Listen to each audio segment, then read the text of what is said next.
I am Jim Collison, and this is Gallup's Called to Coach, recorded on June 3rd, 2025.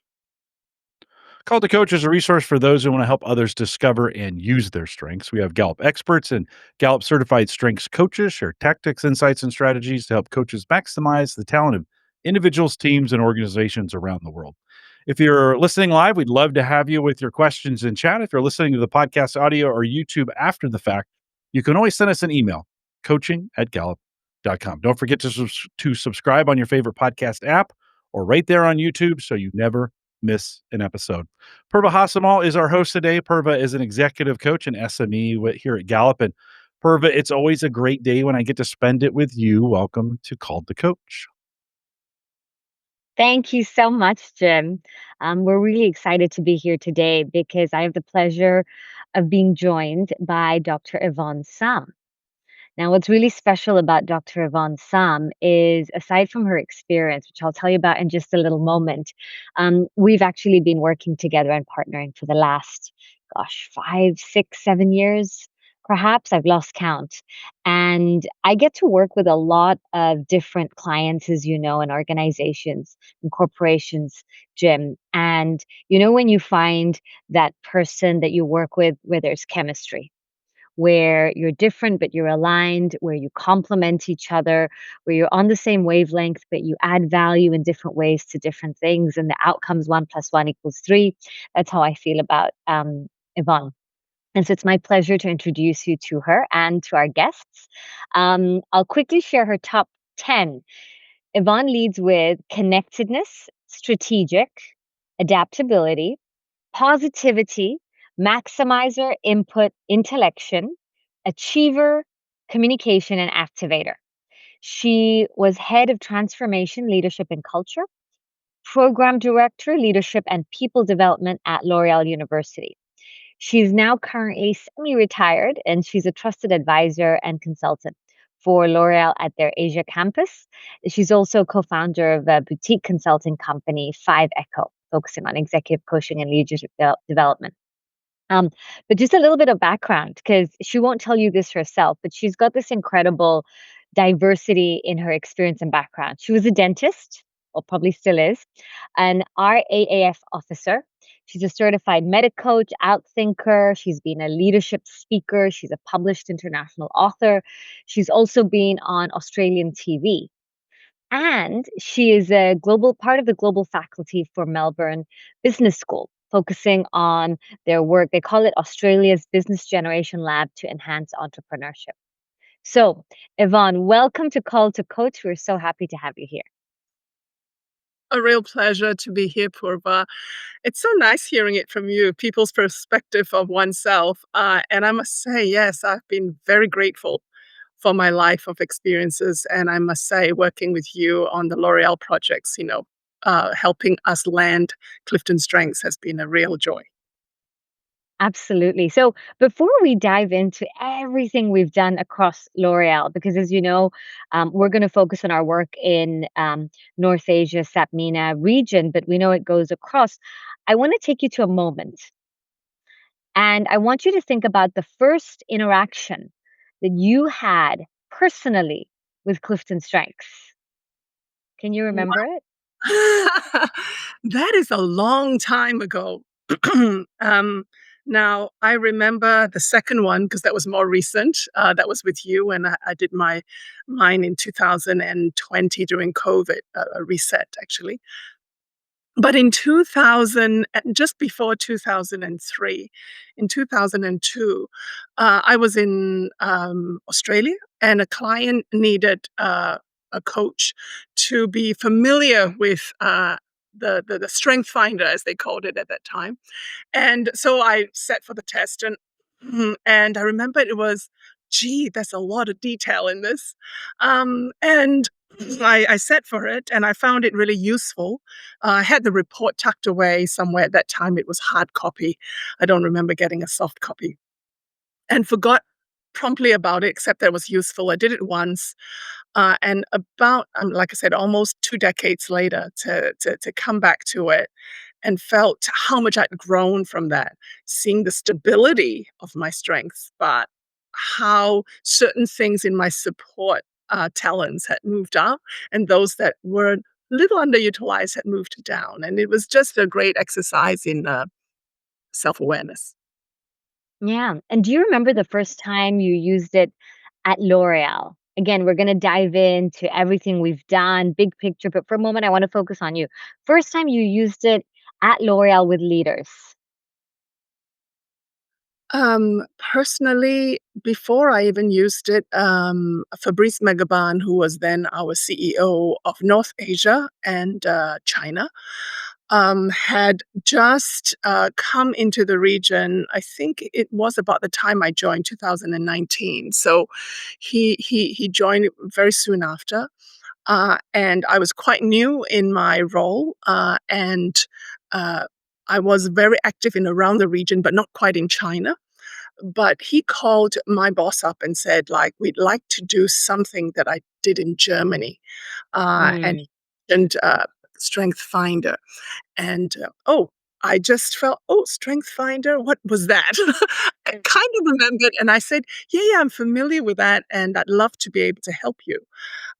So we sat down, and he said that I'd love to have this with my senior leadership team, my Mancom, so that they were familiar with it, so that they could have a self-awareness of what brought them energy, sustainable energy, and for them to be, I guess, vulnerable was probably not the word he used, but Hmm. vulnerability to leverage the strengths of others on the team, a great bonding. Mm. And really, that was the first time that I was re-exposed, and at that time had forgotten totally about it. I had done it, and then I went, "Oh, this seems familiar, but not really." And I said, "Yeah, let's dive in." I love that. And as you share that first experience that you had, the first experience that you noticed using it kind of in that work setting as well at L'Oreal, we're hearing a couple things that kind of all our listeners. And by the way, I'm so excited that we have some folks I see from Shanghai logging in across the world. Hi, Holly. Hi, Kim. It's really great to see all of you. Um, Wei Kim was one of the leaders in China that has done Clifton Strengths, and it's welcome, Kim. It's lovely to have you on the call. Oh, that's fantastic. We have folks joining in from Malaysia as well. So we have a nice kind of Asia contingency right now. Take us back to that moment, Yvonne, where we know that there were certain stressors. L'Oreal has evolved. It's so dynamic. It's constantly changing. It's at the forefront of what it does. But as any organizations, it's had its pain points and its stressors. What I love about L'Oreal is that they face them head on and they kind of grab that and say, right, what are we going to do about it? Take us back to those pain points where you noticed that there was a transformation happening and Clifton's strengths really played a part. Well, on a personal note, I guess I really only was in L'Oreal China from 2019. But what I was most excited was because part of my role was to, and this was before Clifton Strengths was introduced when Fabrice came and spoke to me. So in my early days, in my first 18 months, first 100 days actually, when I was exposed to this concept of simplicity as a cultural transformation. Mm, And I was thinking, wow, what a lovely term. And I was curious about what it was. I was asked to go to Korea by the EVP then of the APEC zone, Johan Sum, who was saying that there was this cultural transformation has just started in 2017 in Asia. And we've been recording the last 3 years' pulse scores. And our Korean country Mancom has not been performing so well in the pulse engagement scores run by Korn Ferry. And to measure simplicity, how they're doing as a team leading it, I'd like you to go and work with that. And so I guess I got a briefing on what simplicity was, why it was formed, and how it could help this team and where L'Oreal was taking it. So so I really Yvonne, tell us in one sentence for all of our listeners, what is simplicity? Okay, great. So simplicity uh, is not simple to explain, but essentially it was trying to look at the lens through a L'Orealian's day-to-day work. How can, in a very VUCA world, volatile, uncertain, complex, and ambiguous situation that continues to accelerate, can we look through the foundations of the most simple things, the guide Mm. principles by which we can be empowered to lead, enable each other towards being an agile, growing organization, plus an attractive place to work. So essentially, if you saw it that way, it's an everyday, some guiding principles, not rules, but how can we be our best in that moment when we might actually be stressed? And what I love about simplicity is, and you heard it from Yvonne, right? It's these simple, everyday, essentially behaviors. And I know a lot of us at organizations, we see the values and the culture and the mission on the wall.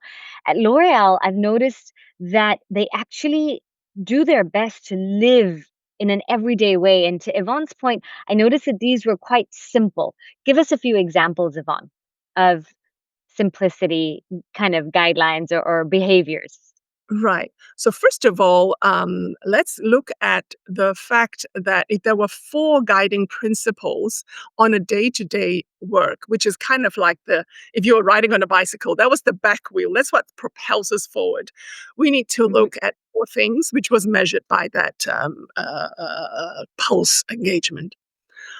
How are we living with cooperation with one another? How are we cooperating? And in doing so, how can we give and receive feedback in a timely way, with trust? So cooperation and feedback mhm, centered through trust.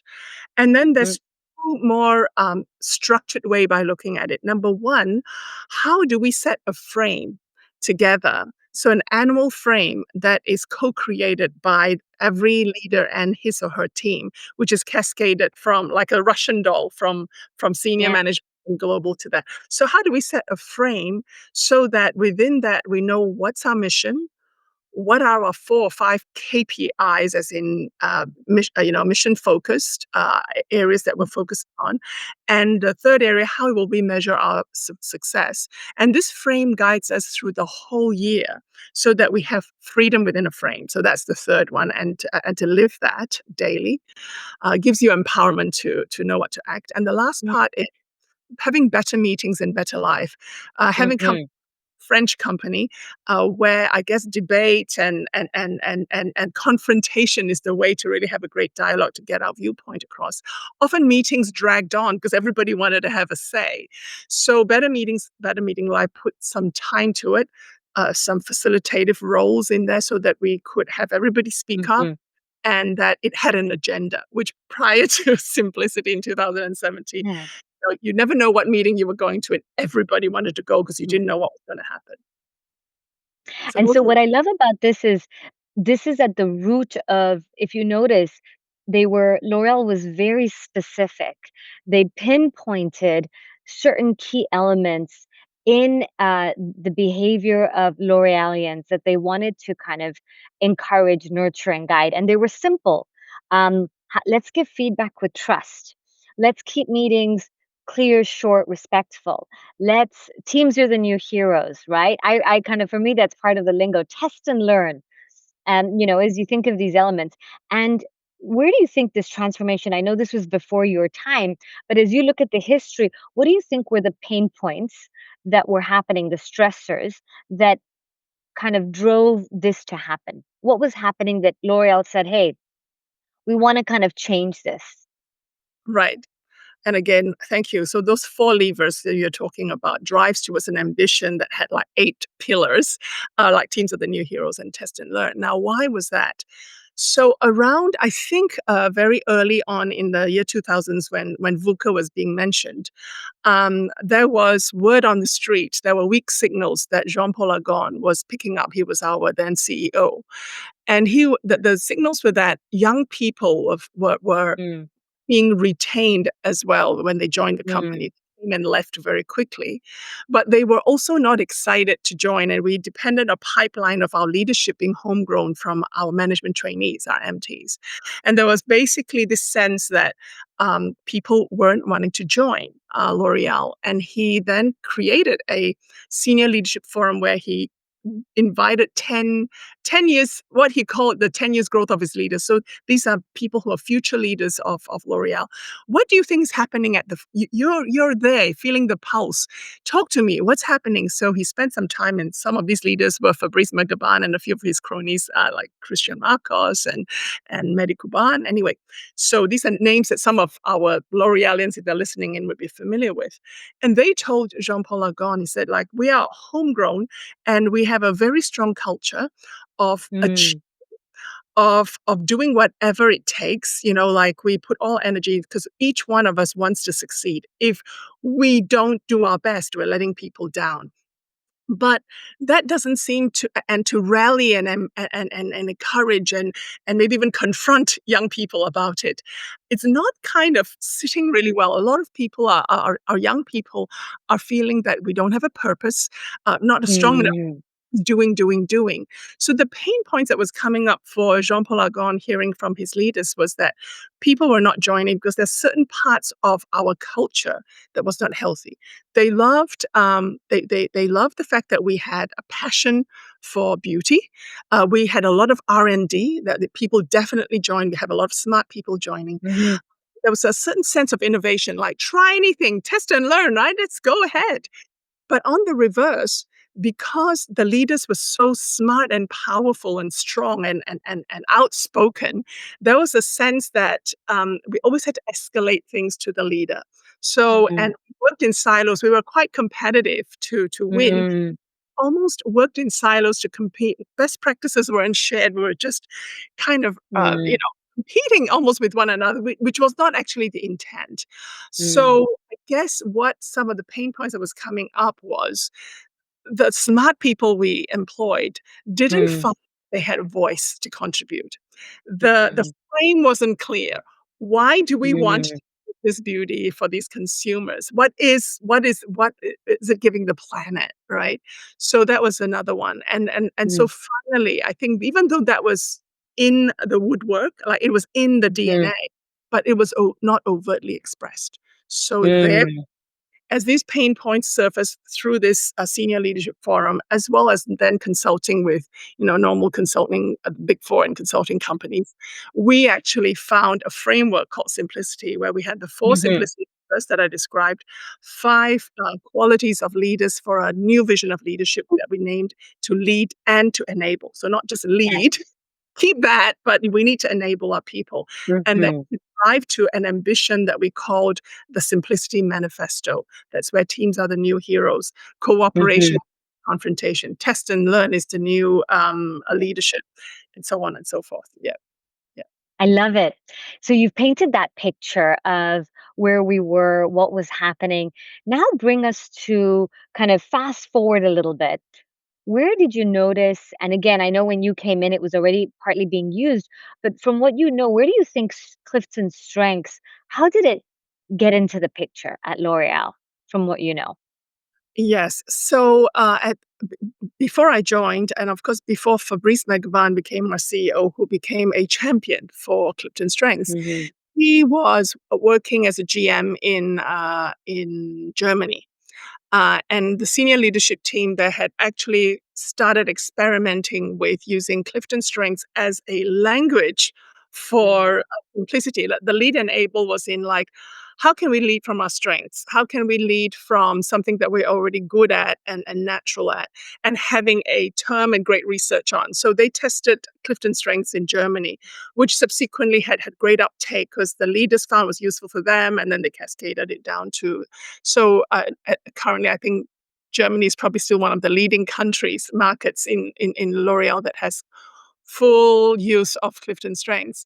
So when Fabrice Magaban moved in our mission, every 3 to 5 years, we move our leaders so that they become agile and take their experience to other parts of the world. When he came to China and looked after the five markets of China, Hong Kong, Taiwan, Japan, and Korea, he felt that what he'd learned in Germany would be very useful as a team bonding exercise for people to, first of all, celebrate the awareness of Hmm.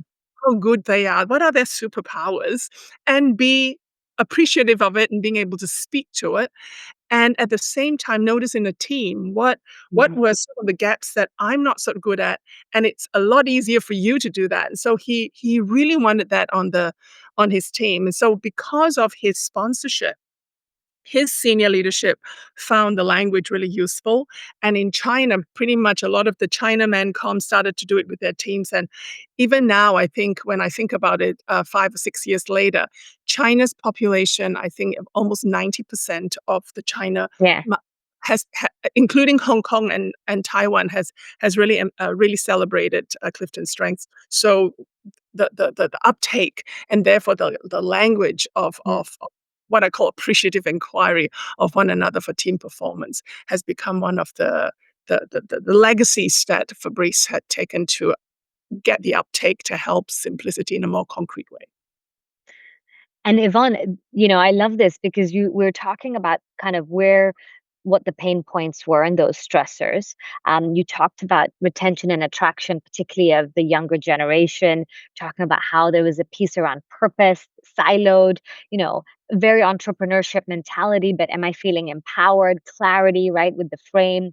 And there was a lot going on. L'Oreal was really driving this using rooted in simplicity, lead and enable. And one of the things that happened is you had a really strong leader who found value, it sounds like, in a simple tool. You called it a language, right? A language to be able to talk about our talents, our diversity, how we add value for team bonding, for acceleration of trust.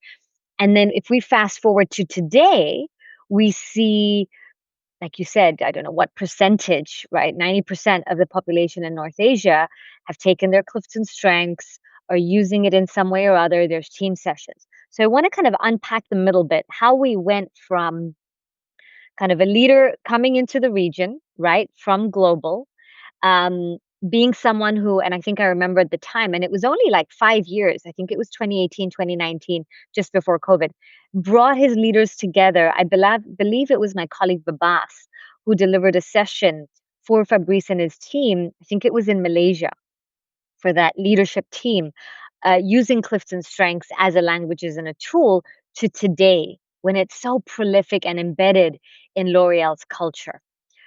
Walk us through what were some of those things that allowed that to happen. And the reason I'm asking is because I see so many of our beautiful listeners. I love that we have live listeners today from Dubai, from California, from Taiwan, from Singapore, from Philippines, from Malaysia. Good morning, everyone. Good evening, everyone. We're so excited that you're here. What I want you to share for them, Yvonne, is the how now. What was it that worked as you think about how Fabrice kind of was that advocate? We're hearing that you had that leader, but we know it takes more than that. That's just the starting point. What were some of the things that were tested, right? That worked? What didn't work, right? Right. As we were kind of trying to move our people at L'Oreal towards this goal that we had. How did strengths get integrated? How was it used, and what worked? Let's go all the way back. I guess again, it starts with a sponsor. Someone who really believed in Mhm. it, the energy behind, and we certainly had that with Fabrice. But Fabrice was also a person who also enabled through giving energy, and he came in with kind of evidence based. You say like, it seems that in simplicity, that lever, the feedback with trust is something that we pride ourselves in, but Mhm. I'm not feeling it. I mean, even in our simplicity scores, we are actually showing that we are giving and receiving feedback, but I'm not. I'm at the top here, and people aren't giving me feedback. So I would love to be able to have a tool where to give feedback was not personal. It wasn't a Mhm. attack. So I think it was more like this is not what and almost be able to be vulnerable from a perspective, and that's not very for high achievers. And you know that in L'Oreal, our achiever is usually now top 10 of all our senior leadership teams, Mhm. and so it was very hard. So I think that key being able to pick a key lever and then sloshing in how Clifton Strengths as a tool could be a a way we can express ourselves. So I think Let that me was number pause you there, Yvonne, because I just want to unpack that for the listeners. This is huge. We're going to get practical today. And so, as Yvonne shares a couple things, I'll kind of pause her and ask her to get a little bit practical about this golden nugget. So, many times, many of you work in organizations or are supporting organizations, right? And looking at how do we get to our goals and objectives. Sometimes when we think of Clifton Strengths, we think, oh, it's a great report. And you heard Yvonne's story at the beginning where she said, I took my Clifton Strengths and I read my report and it was interesting and useful, but then I kind of put it away in a drawer, right? And what you notice is the difference is because Clifton Strengths can be so useful, sometimes we need to think of what is its use within our highest priority objective or day to day. In this case, Fabrice and the team saw that it could be really useful in being able to give feedback and creating trust around that. Can you share, Yvonne, maybe an example or two around that? What happened? How did he make that work? How did he make that piece come alive around feedback and trust? Oh, as we all know, foundations to candid, well, ruthlessly candid feedback is that we have to have trust between two parties. So for him, the way to build trust is to be able to share where we're good at and what we're not so good at. So basically, be the volunteer. Let me ask for feedback. Through that lens, and I think so through that lens, he got 2 points. One was building trust immediately to say, "Hey, I'm not so good in this, so help me out, because I see you do it really well." So it actually came from more positive feedback, but at the same time, I am stuck. So using my strengths, what do you think I could use in my strengths that you're seeing that could help me in this difficult situation? So I think that was the concrete way. I mean, I don't think it was actually positioned that way, but in terms of running an intact team workshop where teams of 12 to 18 people who can work taking Clifton Strengths as the self awareness tool, and then taking Mm. feedback in real case scenarios in intimate trios or small groups, really practicing that and having a facilitator hold their feet to the fire. So created that psychological safety where they could start saying like, oh, Clifton Strengths is not just a thing that's good for me to know about, but I have a practical use for it. And so I think that started the small group of the uptake in the intact leadership teams, which then allowed, well, I want this for my team as well. And then it starts cascading. Okay, great. So let's kind of highlight the tips that Yvonne has just shared because we've noticed this in so many organizations is we're hearing have an advocate, particularly if you have a senior leader, someone that kind of leading kind of that organization who's got a voice, help them to see the value, but to believe in this through experience. Fabrice believes in it because he experienced it. And one of the things that we're hearing is he then felt it could help with a certain area that they were trying to achieve and he got his team to experience it. So, team sessions, and you hear Yvonne using the word intact team, right? The people that I work with, not necessarily a department where I know the people, I'm part of the same department, but I don't necessarily work with them. Don't get me wrong, those are also good. Any session where you do Clifton Strengths is good. But if we're going to kind of look at what has the higher likelihood of, particularly in the beginning, driving impact and allowing people to have an accelerated kind of result when it comes to the use of Clifton Strengths, doing it within an intact team is going to have more success. And what you notice that she said is a couple of tips here. One is have a facilitator that can create a safe space, help and make sure that you're kind of setting the stage and foundation, but you're getting them to use it in one-to-one or small group settings because we know that's when most of the interaction happens at work. It's that small group one-to-one setting. Get them to experience that. And if you notice here, it was about feedback. Now, if you've ever had feedback, as all of our listeners know, it's not fun. And yet, think about the last time, as Yvonne said, when you've had a moment to say, hey, can I share my top 5? Can I share how I use them, what I love about them? Can I share those blind spots, how they might get in my way? And I notice this happens when we kind of work together in this area. All of a sudden, it's a completely different conversation, but the goal of giving feedback is achieved in a trusting way. I love it. Thank you. Good.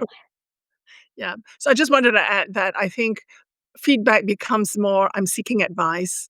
And most people are much more open to give advice rather than give one feedback. Feedback has had a semantically packedness about it, I think. So it's really being a bit more cautious. I wanted to also talk about the challenges when we came to facilitators. So when we were rolling it out, we needed facilitators that had at least three qualities. Number one, that they know the L'Oréal landscape. So we couldn't just kind of onboard just anybody to come on board to hold that space for our leaders because they needed to feel safe. They had to be then certified so that they can use the Yeah. language but make it real. And thirdly, as we started to have an uptake, and there was a great uptake because we obviously picked the right facilitators, and talk a little bit more about how we got those facilitators on board. We then had Mhm, to learn local language because mhm, places like Japan, Korea, and China, as we start rolling down to make things safe, the mhm, facilitator not only needed those first two qualities, but the third. So the challenges for our internal learning teams was to be able mm, to help select the right facilitator that knew the culture and have already started working with L'Oreal. And if not, we had to onboard, mhm. strength certified coaches. We were lucky to have you, Purva. So you were both. You knew us, you worked with us, but you also were Clifton Strength certified. And then being able to then started to also, because at the senior leadership we needed external much Yeah. more to build that momentum. But as we started to roll it out, we started having Mhm, HR and leaders who wanted to be certified. And so we started to, again, it was organic. L'Oreal loves to let things kind of grow. And so people mm, that then got certified. I mean, I was also certified as a result of being able to scale it inside, also to be able to pick the right facilitators, scaling it with mhm. even some team leaders felt it was very useful for them to have the tool to be able to do that. And then last but not least, if you remember, we co-designed with Melania Guzman and her team in China, our learning Oh, director. pause, pause. We'll talk about that in a second. I know you want to talk about the Yeah, beautiful session we did for managers. I'll come to that. I just want to highlight a couple of things and kind of emphasize this. So, as our listeners are hearing, Yvonne is talking both about kind of an approach where you have senior leadership buy in starting at the top, but then it's also kind of bottom, kind of coming from the bottom, organic. As you look at this kind of now you look back, right, at kind of how it played out, Yvonne. How did L'Oreal, from your perspective, make sure that when it was a little bit organic and it was kind of a bottom up approach, how did we make sure that folks had, like you said, the support and the structure to use this in the right way? Well, firstly, like I said, if it was people who had already done it as an intact team, some of them were, of course, more expressive. But having HR people who could do some one-on-one decoding because as you know, the report is so rich. But to kind of try to sit down yourself and even Yeah. do it with a colleague, it's not without being certified, it's really hard. So having HR that they could approach, and therefore it also cuts the cost because you've got an external coach to do that. That's really put the budget at risk. But having someone internal doing it really helped it scale.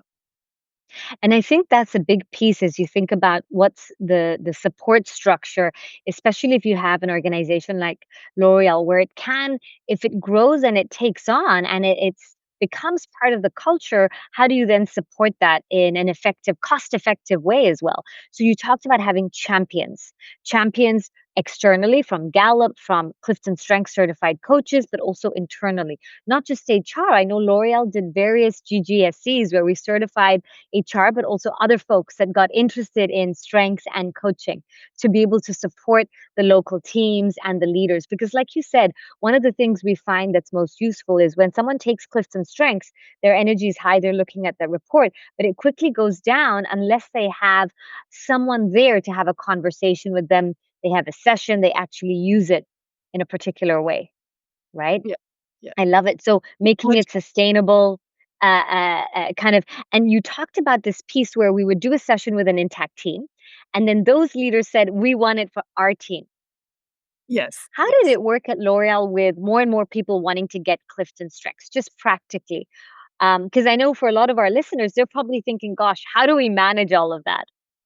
Right, right. So let's start with just generally uh, before we talk about how we piloted a way of scaling it with the managers. Um, the, the first thing was we also looked at our current facilitators who knew L'Oreal but wasn't Clifton certified. But they ran a lot of our programs that were our license to manage leadership programs. So if you had a first leader come in with one person that they manage, we have transition to people management, TPM. And then they had two or more people transition to team management. And then they became a head of function, transition to head of function. Mm, PM, TTM, THF. So our facilitators, we also onboarded that we preferred them to be certified if they wanted to run at scale. So we were also populating that even within our leadership programs that we were recommending Clifton certified that our facilitators that were running the programs do that. So that's one bad. But then within the managers, so they were very excited to want to make it more practical to help their teams on a daily basis. And as you have it, L'Oreal at the global level was starting to run something called employee empowered reviews. We called it a connect conversation that was enabled by employees as part of the simplicity. You need to enable them to have conversations mm, with their managers. So we recommended that things like mid-year reviews and end-year reviews were more formal things where we talked about development plans and maybe your next year's mission. But throughout the year, we would ask an employee to have that conversation with their managers. Now, the managers weren't really trained to say, like, okay, when they ask for something, what do I do? Right? Okay. So coaching yeah, post was one thing. So we needed to yeah, kind of so our leadership license to manage programs has touched on coaching, but we wanted to make it practical with Clifton mm. because there was kind of we're finding that was the key, certainly in China. And under the sponsorship of Melania Guzman, who's our learning director, who worked, of course, closely with Fabrice Magaban, felt that this was be something that we can do. So we Let me decided. pause you there. Hold on.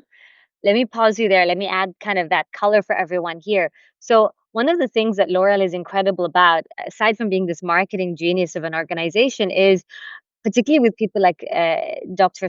Yvonne Sam and Melania Guzman, is whenever I would talk to them, it was like they were doing their own research on great organizations, great teams, and what their people needed.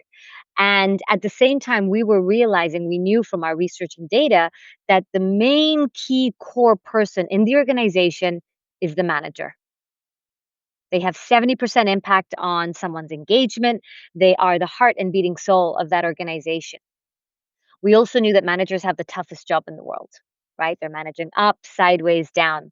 We also knew from that research and data, what L'Oreal knew as well was that for a manager to be at their best, they need to become a manager coach. They need to have those coaching skills as a manager, which you called coaching posture. In the data, we know that it's essentially having one meaningful conversation a week. That's kind of like the benchmark for what motivates and drives performance. And we knew that L'Oreal knew that, but they said, how do we get our managers to kind of upskill in this area? And there was born this beautiful program that kind of we co-designed with you to make it very L'Oreal, called Strengths-Based Coaching for Managers. Tell us what the goal of this program was. This program, by the way, everyone, was beautifully designed by the L'Oreal team with Gallup for the North Asia region, but it's now being taken across the world because other L'Oreal kind of entities have seen how useful it is and kind of tailored to them. Tell us what the goal of that session, of that program, was and is.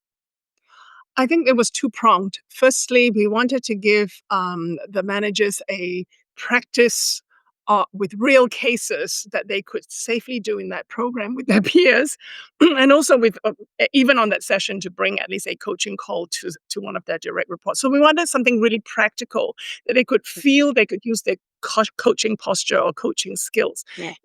It didn't certify you as a coach, but it gave you the practicality of, as an everyday manager, how can I bring this into my posture, my leadership posture? So that was one tenet that we wanted. The second one was really around, okay, with this connect conversations, let's look at some of the scenarios that our employees are likely to bring up because they're running the agenda, like better meeting, better life from our levers. So they're going to bring something, and it's likely that it's one of 7 topics. So it could be career, it could be development, it could be rewards and benefits, it could be, mobility to a new role or whatever it might be. So we had these topics, and together with Gallup, we looked at how we could have those coaching conversations as practice scenarios that they could prepare Mhm. so that they could have a cheat sheet. And to the credit of Melania and her team, they had already started researching, what were some of the programs that might exist. And we knew that Gallup had the From Boss to Coach that they had also attended in their testing, in their research to see. And they felt like we don't want boss to coach. The word boss doesn't sit in L'Oreal. So how do Mhm.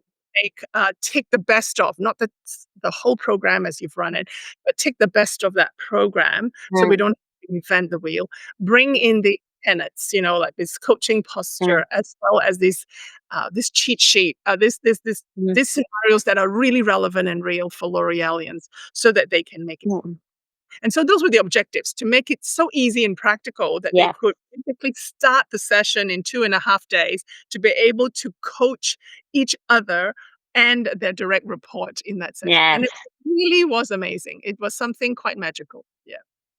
It was magical. And I think you mentioned this again, tips for our listeners. If you're thinking of kind of running something, L'Oreal pushed us to do this, which was beautiful because it works so well, was make it highly practical. Like, to Yvonne's point, they can come out the kind of next day and feel that they're able to do this. I'll give you one secret of what we did in this class that we know works highly well. For those of you that are designing programs, listen up. One of the things we included is what we call a live practice. So the program was 2.5 days. We got them to practice, practice, practice, right? Whether it was 5-minute conversations, 10-minute conversations, 30-minute longer conversations. So they realized they could use this, whether it's a 5-minute quick connect or their weekly catch up or the more deeper kind of quarterly, right, deep dive. What we did on the last day is they had previously set up a time with someone that they managed, a direct report and N minus one. And so we're getting them to practice. And on the last day, they go and have a call and practice with someone actually in their team, kind of like pushing them in that kind of swimming pool with a lot of support and a big life vest. But they actually then actually did it. One of the things we know with training, and Yvonne will tell you this was true of L'Oreal, is they're great at the learning, at the development, at the training. But then how do we make sure that our people are using it when they go back and they're not in that training space? And that was one of our key goals. And I have to say, I think we've had more impact because of the way that was designed. The less theory, more practical, getting them to practice and getting them to do this live one. I want to ask all the listeners as Yvonne continues to share, what have you noticed that works in this area as well from your experience or from your organizations that really takes kind of that behavior you're trying and that skill in the training to live? Let me try and do it kind of and integrate it. Yvonne, I want to come back here and I want to ask you now, as you think about this whole journey and as you think about the things, the key tips that you would share with our listeners of if you had to go back, what really worked, and what are the things that maybe you would do slightly differently? Um, Gee, time machines are great, but I often feel that we do the best of what we've got. I think it's tip number one. Don't look back and beat yourself up, because that you would have accumulated experience and said, I wish I did. I think that's one of the key things, is not to say I wish I did, but to say I'm glad I did. I'm grateful that I did. So I think that's tip number one, because you can never repeat a sliding door. So that's number one. Mhm, Number two is really work with great experts with great research base. So, for example, with working with Gallup and Melania Guzman and her mhm, team, Melania Guzman and her team are great with researching what's out there in the marketplace, and they know what their teams need. So, working with specific people in your organization, not to just grab something that global gives you and kind of regionalize it with the right language and maybe a little tweak here and there. Really understand that when you run a program or something, pilot it so that we get some great feedback of whether it sits and it will take and will be sticky for that mhm, population. So our research with the intact teams were really great in the regions because we can give feedback to our global teams of whenever they run something. So one of the key things I think is found that when we did that, global programs were more sticky in local Yeah. programs. Yeah. Uh, And I'll just pause there. Tip for our listeners, the way we piloted strengths-based coaching for managers at L'Oreal, it was incredible. It was during COVID. I was sitting in Singapore virtually. Folks were in Shanghai. They would be able to be in a room, and very simple ways to kind of get feedback. We'd gotten feedback, like she said, from intact teams. We would also, at the end of every day of the session, give folks post-it notes, 2 colors, share the top 3 things from today that really engaged you and that really worked, share the one thing that maybe you would change or do differently or doesn't need to be there, right? We also did formal evals. We got more formal feedback. But can you see we did a lot of testing, like Yvonne said, to bring that kind of together. I like that word you used, to make it sticky. yeah, yeah. What would Anything I else, Yvonne, that comes to your mind? what would I do differently? Um, maybe it's my maximizer. I think we've done the best we could in that time. Yeah. And being an achiever, I think if we hit the mark, just celebrate and just don't hold on to I wish I didn't. I guess the only thing that to be cautious about is, I mean, at that time, L'Oreal is an organization that really loves learning, and there are great sponsors in there. Maybe one of the things that we have to be aware of, to be cautious of, is don't push things too quickly. Uh, Mm, Organic is best, and I think mhm, that fitted my style, my connectedness style, fitted to really well my adaptability and mm, positivity in the L'Oreal culture. But imagine if you had a very structured organization that you work yeah. within, that there might be a certain rhythm that is more imposed upon people, but we really Mm. tune in to allow it to be organic even in that case, and not just push. I think it's more to draw people.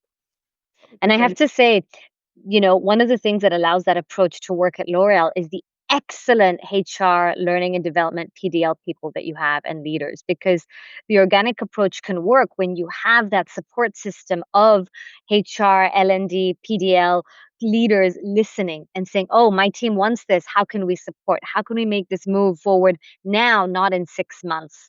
And at L'Oreal, you're in that sense very entrepreneurial, very enabling in that moment. Purva, can we do it next week? I remember those calls, right? Which is incredible pressure, but it's incredibly beautiful for your people. I'm going to come to some questions. I know Jim's online. I want to take one because Laura, Yvonne, it speaks to what you were just speaking now, which is as you're kind of allowing this organic change to take place and integrate. Um, Mark talks about how L'Oreal is such a complex culture. What about outliers or resistors? How did kind of maybe that get managed? What was, the play there? Right. I think the beautiful thing about L'Oreal, it is this culture of resistance often means that we haven't met a certain expectation. So more conversations, right? Actually do those conversations. And again, having HR and learning teams that can do that internally, because it's much harder for the external to do that. But secondly, if there's a trust as we have with you, like Purva, we've often run some workshops with multiple different divisions that might not take things very well, or with leaders that say, "Well, you're going to roll this out, and we have to roll this out. Mm, I want to have my voice heard." So actually, having little pilot focus groups where we do that. So that's for resistance. And for outliers that you don't reach, I think I often believe that you can't reach everyone all of the time. yeah, So don't go for perfection. So yeah. if you're a perfectionist, maximize. Please don't just polish everything to become too perfect. I think the idea is cross the chasm. If there's at least 13.5% of usually an Mhm. uptake in certain passionate leaders, is more than likely that it will really take, and you'll before you know it, you'll have about 70-80% uptake. And the 20% that doesn't, Mhm. don't spend too much energy on them, because I think Mm. that would be a waste of time. Does that help I answer l a bit? This is brilliant. Share those percentages again. I want everyone to hear those carefully. What's your benchmark for getting buy-in? Share those again. Okay. So for me, I mean, okay, I'm quoting the work of Crossing the Chasm by George. I can't remember what's his surname, but it was more in sales. Like for you to actually have early adopters to things. If you have 13.5% of your leaders already have crossed the chasm, they have buy-in. So normally it starts with the one leader, the early adopter, really reap those benefits, get the learning, because if that leader can have a strong voice, whereas Fabrice McGaban, and there's a few other leaders, my Mm, boss, mm, Helen Bach, Melania Guzman, and a lot of business leaders too, if they're mhm, willing to try something with a pain point, go in mm, there because they're going to be your advocate. And then they will convert at least enough people to do an uptake. So mm. 13.5%, and before you know it, you'll have social proof. I love it. I'm going to come to Jim now in a second for any thoughts and questions he's got. Yvonne, as we do that, as you look today, what has been the impact of all of this? If you think of what have been the results, the impact, has this been worth it? And yes, I tried to make a pun there. Yes. Jim was not getting it for a moment. Yes, L'Oreal, you're worth it. Yes, absolutely. I'm worth it. Um, It's so 2017 when it was rolled out in Asia. I think it really started in 2016. So it was a 10-year cultural transformation. And in L'Oreal, what I love about them is they like to turn things around and learn things very quickly in the short term, but having a long-term vision of 10 years. So we're really a year or two away to simplicity transformation landing. And was it worth it? Yes, because the commitment in 2022, right in the middle of COVID, we did a poll of pulse around the world of 80,000 people who had looked at, you know, completing the pulse engagement scores for 5 years. And we noticed that we were really moving the needle on 5 areas of simplicity that was being measured. So, Mm, cooperation, engagement, enablement, entrepreneurship, and empowerment. mhm, And we're really moving the needle. We could see, literally every year the points were going up around the world. And at 70 to 80, at 80%, we know that we've kind of hit the mark. This is again like talk about the 80%, 20% yeah. rule. And we were just short of like 69, 79, 89, just below 80% of all this. So knew we had some work to do for the next 5 years for Simplicity. So I love the commitment of our group Mm, office. And so we did some listening to the people and we did some focus groups again with our employees. And the key thing was during the measurement, of course, COVID had hit and enablement was big draw down. So it went to close to 75% and it dropped to about 60%. And in enablement, everybody around the world said it was overwhelmed from the stress of too many meetings and mm, back to back meetings. And we had, well, resources aside, we never have enough time. We don't have enough time to prioritize. We don't have enough time. We all achievers. We're looking to achieve, but we don't have this time. So I think what I love about simplicity, it also evolved to simplicity chapter 2, simplicity 2. yes. So it went from the foundations were the same. Simplicity levers remain the same. The five lead enabled qualities of strategic innovation, um, entrepreneurship, people development, and integration remain the same. Sorry, I need I to take a love that. No, don't worry. I love that. And I'll pause you there, Yvonne, because this is our next podcast, which we won't get into right now. It's where are we going for the future with L'Oreal and with this piece. But I'll just recap for everyone and then come to Jim here. As you hear, two big things that Yvonne just shared, which is key. One is how are you tracking and measuring if this is working, if it's actually making an impact? You heard at L'Oreal, they were able to measure engagement. They were tracking progress on these simplicity levers. They were looking potentially at kind of their leaders and their managers. And I'm sure they were also looking at retention numbers, attraction metrics, all that kind of well being. I know it comes in, but track and measure that progress of whatever it is that you're investing in. And the second big piece, keep evolving. Same as L'Oreal, I'm sure all of us know things are happening in the world, things are changing. It's a constant state. And so it's not a piece of, oh, we're there, we've arrived, we stop. Actually, it's a constant integration. Right now, for example, I know that skills are coming in. How do we integrate strengths there? How do we move that into our culture? And so I'll come to Jim as well. to find out his thoughts. What have you thought of today in the learnings? I'm kinda content just to let you guys go on. I don't think you need me at all. It was great to just sit back, Yvonne, thanks. And for many of you, this is our second take at this, and I'm so glad we waited for the second because the second time was best. So, Yvonne, thanks for doing that. I will say for L'Oreal coaches, I do get to see a lot of them come through both certification and recertification, and it's just fun to see the email address pop in and nope, oop, another certified coach in the organization. Let me close it on this question here. And often, as we think from Mark, and Mark, thanks for two excellent questions. As we think about ROI, your thoughts on that from a business perspective. And I know it doesn't, ROI doesn't always mean a percentage or dollars or whatever. Yvonne, when you think about the amount of time you invest in something like this and its return, Yeah. right? What do you think about when we think about that ROI for Clifton Strengths?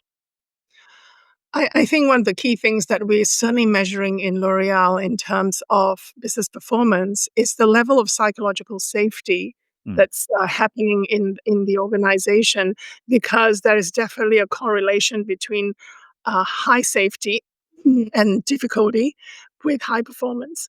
And I think what the Strength Finder, if we were to think of return on investment, aside from the at least 2 times the market growth, which is one thing that we always measure, and an attractive place to work. Certainly, like I'll do a measure. We did Strength Finder within a emerging leaders program over 3 years, and we were measuring, say, retention. How has being understanding ourselves as a leader and growing as a young emergent leader, the most difficult part of your career, we measured not only their engagement through the whole, so that we had 100% engagement using a tool called Nobi for the duration of their 9-month program, but they actually had a retention rate. So from the first program, and I think we were losing about 20% of our that talent band. In the first year, we only lost probably, I think it was 2% in that first year program. By the third year, we only had 0.1%. In other words, one person dropped out, and the only reason why they dropped out was their spouse was moving to another part of the world that L'Oreal was not going to be suitable for them. So it was that retention rate. So if you kind of measure the amount of time you spend to nurture a leader, and we know it's 10 years in L'Oreal, that Strength Finder has given us a retention of our, that really key emerging leader talent pool that is going to grow and help our organization move. And if that was just talking about retention and engagement of the leader in their own growth, that's got to be important. I think that's a great place to kinda wrap this conversation. Purva, let's take a second. Would you thank Yvonne for coming, today to be a part of this conversation? Oh, it's a huge heartfelt from the bottom of our hearts, Yvonne. Thank you for sharing. I think not just your knowledge and time and expertise and real honest thoughts, case studies, tips, practical what worked, what didn't, but also your genuine passion and purpose for what you do. And I think for really just making an impact on the people that you work with. So thank you so much. I think it's been a real pleasure. I also want to thank Jim and Purva for your patience, because the last time we had an issue with my Wi-Fi because I had a bad computer, so my fault. But I think the key thing, if I had to leave one thing for everybody in our very, very fast-moving world at the moment, really start with yourself. If you can actually understand yourself better, and if Clifton Strengths is one of the tools you can use for self-awareness, there's certainly, of course, different ways you can do that. But not only then creates that safety, but you honor that by help expressing yourself in a way that helps others grow.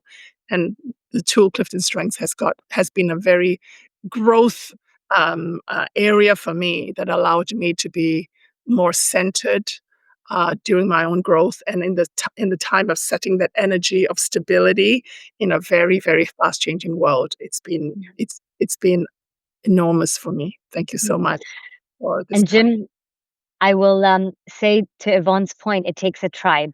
And so Yvonne talked about all the people at L'Oreal and outside that we've worked with in North Asia, Jenny, Gladys, Melania, Helene, so many amazing plus more individuals across the globe that have helped bring this and keep doing the work. So thank you to all of them as well. Yeah, thank you, Purva. Thanks for coming and thanks for being a part of this. Thanks for leading us through this. And I think I heard a part two in there somewhere, so we'll have to figure out what that's going to look like. And so, Yvonne, thank you for coming. Purva, thank you for being here. I'll ask you two to hang tight with me for 1 second. With that, we'll remind everyone to take full advantage of all the resources we have available in Gallup Access. You can log in there. We talked about your top 5 report, all 34 report available there. If you're listening for this for coaching, master coaching, if you want to become a Gallup certified strengths coach, we do that as well. You can contact us, send us an email, coaching@gallup.com.